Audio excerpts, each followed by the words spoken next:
You were, in your early years, you were a Marxist. Yes. What happened? How'd you get away from that? I took a job in the government. I went to the University of Chicago as a Marxist. After a year of studying under Milton Friedman, I was still a Marxist. But one summer of working in the government was enough to start returning around. Really, what happened to you there? Well, nothing happened to me, but that I realized that the government was nowhere close to being capable of doing what people on the left wanted the government to do. And that, in fact, we'd be lucky if they didn't make things worse. For example, I was in the Labor Department, and they administered the minimum wage law.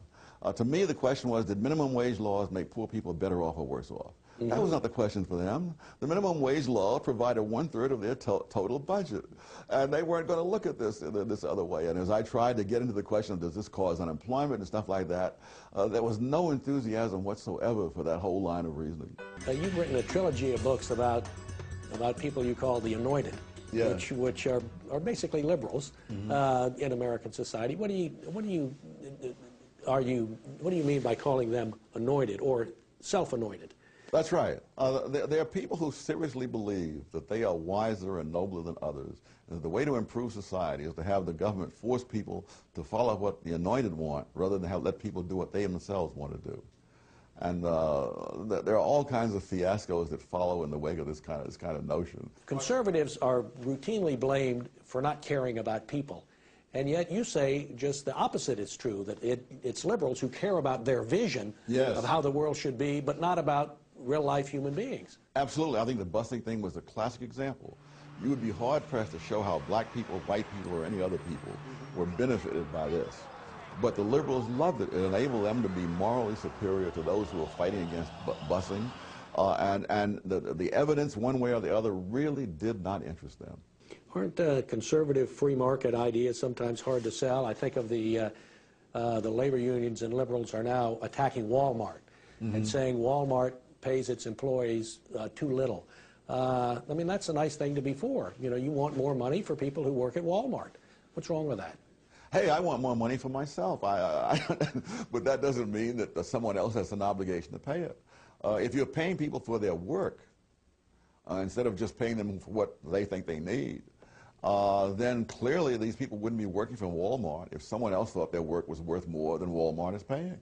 So why do you think liberals have jumped on Walmart?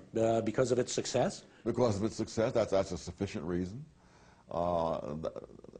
They really are for helping. They're for helping people who are disadvantaged, as they put it. Mm-hmm. Whereas I think conservatives want to stop people from being disadvantaged. You know, the liberals want to help the poor while they're poor, but really the biggest benefit is to stop them from being poor. And that they have very little interest in. What is the liberal premise? I guess the Rousseau notion, you know, that man is born free but is everywhere in chains, that the real problem of the world is that the institutions are wrong. If the institutions were right, then there was nothing in human nature that would cause us to be unhappy. It's the fact that we have the wrong institution. What is the conservative premise? That man is flawed from day one, and that there are no solutions, there are only trade-offs. And whatever you do to deal with one of man's flaws, it creates another problem, but that you try to get the best trade-off you can get, and that's all you can hope for. I've often said there are three questions that I think would destroy most of the arguments on the left. And the first is, compared to what? The second is, at what cost? And the third is, what hard evidence do you have? Now, there are very few ideas on the left that can pass all three of those kinds of things. Can conservative ideas pass those?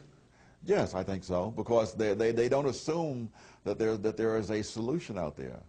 You know, Adam Smith didn't believe that either the government or the market could solve all problems, that you have to be able to simply tolerate certain things. And the idea to the left of tolerating any evil, you know, that they want to stamp out the last vestige of segregation. Really? At what price? At what price?